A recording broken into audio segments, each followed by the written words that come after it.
Greetings.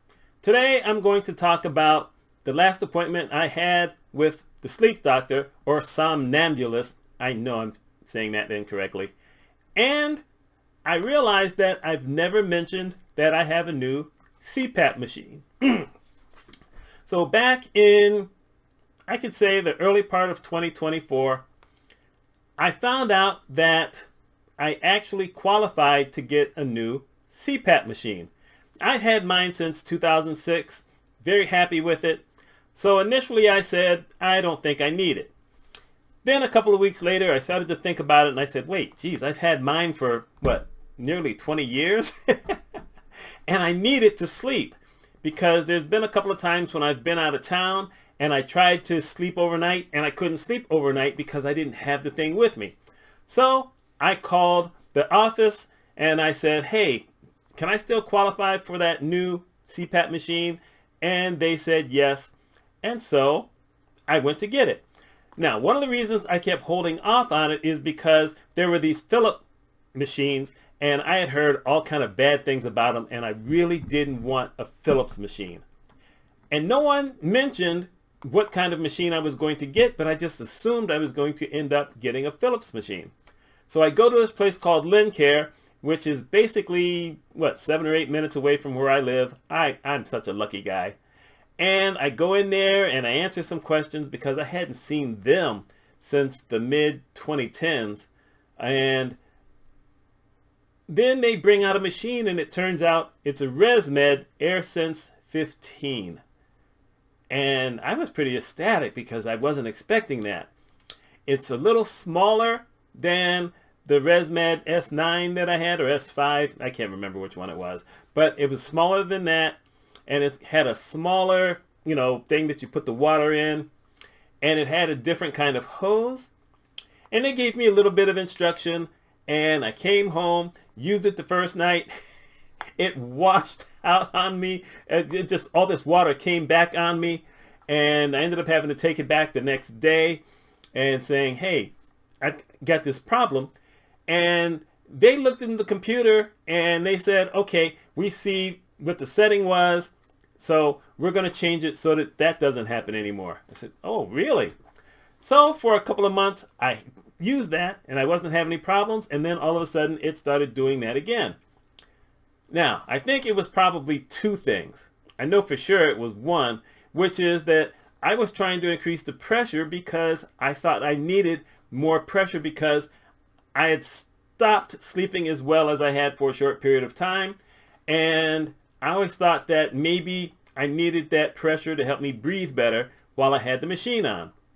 But the other thing, which was very interesting, is that it turned out that as the weather got a little colder, then what would happen is that all of a sudden it would just overheat because I had changed the temperature in the machine for this other thing. And that was overdoing it. So I go to work the next morning and I mentioned to the people there in the office, I said, boy, I'm just sleeping terrible. The machine is like washing me out and I have all this stuff going in my face and whatever. And it turns out that the office manager has a boyfriend who has a CPAP machine and he had the same problem. And you can buy these things where it covers the hose. It's not easy to get on there, but that's not a bad idea because it's hard to get it on there, but it's also hard for it to just come undone. So I put that on there. That took me maybe an hour and a half, which was a shame. But I put that on there and everything started going well. So occasionally when the weather changes outside and it changes a little bit in the house, I've had another issue, but I had a second hose. So therefore you just change the hose and everything is fine and you go on with life. Anyway, a couple of weeks ago, I had an appointment with the sleep doctor. And the weird thing is that I hadn't seen him in 4 or 5 years. I've seen all of his nurses. He's been doing whatever he's doing. I don't know. Maybe he's traveling around the world or something. But I finally got to see him. And so we were talking. And you get to a point where at a certain age, you say, you know what, I'm just going to start talking to these guys. I'm going to start asking questions. You know, I'm not scared of them. I've been in healthcare 45 years. There's stuff I know. There's stuff I don't know. But usually when I don't know something, I start asking questions. So he starts out asking certain things. I'm answering them. And then I said, I got to ask you a question. I've been, you know, changing the pressure on the machine from low, you know, like 9 or whatever, up to 11.4. And I changed the temperature because I thought that it would help me to breathe better, but that doesn't seem to be helping, and I'm rarely hitting even 5 hours of sleep. So he says, well, let me look this up on the computer. And it turns out that they all, which is the doctor's office and Lincare, they have access to my machine because it's a, you know, the AirSense 15. There's a web app called My Air, and I just never thought about the fact that it would give them access to my machine. Now, I thought they would just be looking at the numbers, but no. He looked at it and he says, oh, this pressure is way too high. And he changes the pressure on it. And he says the temperature, because I said, you know, every night the water goes almost all the way to the bottom and I'm filling it all up and I just feel like I'm going through too much water. And he says, well, you know, let me make some changes to that. So it turns out that he lowered the temperature also. And that was weird. And then I said, so how do we know that all this is going to work? And he says, well, you probably need to take another sleep test. I'd had the first 2 sleep tests back in 2007. No one wants to take a sleep test if you know what's coming, because they put you on this kind of board thing. I couldn't sleep on the board thing. You don't have a CPAP machine, so I couldn't do that. Hospitals have these little thin blankets. I was cold. That was miserable. I couldn't figure out what could you possibly be learning from me doing something like that. I don't know. But I said, no, I don't think so. I said, what's that kind of cost these days? He said, that's about $2,500. I said, that was $2,500? Nah, that's not going to happen. Anyhow, he made these changes to it. And ever since he made the changes, I don't have to fill up the reservoir once every single day. I like to top it off now, but I don't have to do it. So that's a lot better. He lowered the temperature, which probably helped a lot. He lowered the pressure, which helped a lot. And one day I slept more than 6 hours overnight. And I was like, whoa, where'd that happen? I hadn't slept over 6 hours in probably a couple of years. And then all of a sudden I had a day, like maybe a month later, where I slept 8 hours. I had never slept 8 hours in one night.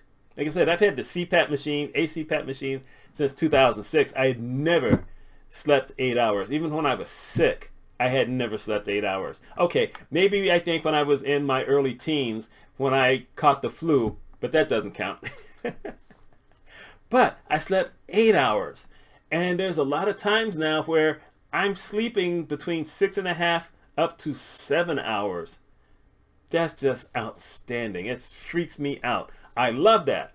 And one of the weird things is that I tend to sometimes wake up during the middle of the night, but I'm breathing better with the entire thing, so I'm able to fall back asleep, and not just like for 10 or 15 minutes, but for another couple of hours. That's how I ended up hitting the 8 hours, and that's how I ended up to 7 hours, because I was able to fall back asleep. And by the way, when I had the 7 hours, that happened because I crashed, diabetic. I crashed. The alarm went off on my phone telling me I crashed. It took me an hour to get back to sleep. But the thing is that I had gone to bed earlier than normal because I was exhausted. So the combination of the time I slept before I crashed and then the time after I took care of that and I went back to sleep ended up being 7 hours and 7 minutes. I'm not mad at the AirSense 15. I'm glad it didn't turn out to be that Philips machine. You know, it may not hurt if you don't have that particular machine. Ask your, I'll just say sleep doctor. Ask your sleep doctor if you can access that machine. Find out how much it costs. Maybe your insurance will cost, pay for some of their things. I've got no complaints whatsoever. I'm happy. And for the first time, me and the doctor, the former Air Force captain, had something that we could talk about. And that was kind of neat. Like I said, though, I wasn't getting that sleep study. Not again. Anyway, that's all I have. If you have any questions, if you had anything has gotten better for you or worse for you, let's talk about it. My name is Mitch Mitchell. I hope y'all have a wonderful day and a wonderful week.